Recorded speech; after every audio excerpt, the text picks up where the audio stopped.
কেৰাহীখনত চাহ খোৱা কাপেৰে 1 কাপ পানী গৰম হ'বলৈ দিলোঁ। তাতে দি দিলোঁ হালধি, কাশ্মীৰ মিৰ্চ পাউডাৰ অকণমান দিলোঁ, নিমখো দি দিলোঁ। জিৰা গুড়ি অকণমান দিলোঁ, ধনিয়া গুড়ি দিলোঁ, বগা তিল দিলোঁ আৰু দিলোঁ গোটা জিৰা অলপমান।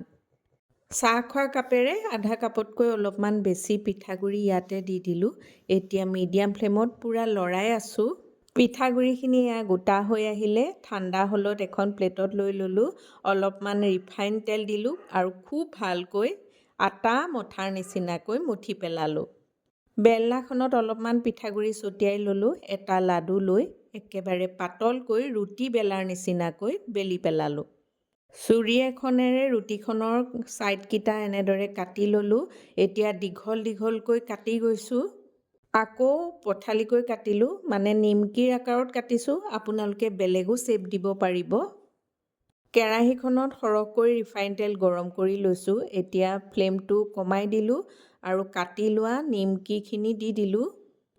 লুটিয়াই লুটিয়াই এনেদৰে একেবাৰে মচমচীয়াকৈ ভাজি ল'লোঁ। এয়া তেলৰ পৰা এতিয়া টুকি পেলাইছোঁ এখন পেপাৰ নেপকিনত। পিঠাগুড়িৰ পৰা এটা সুন্দৰ স্নেক্স তৈয়াৰ হৈ গ'ল। আজিলৈ আহিছোঁ, বাই।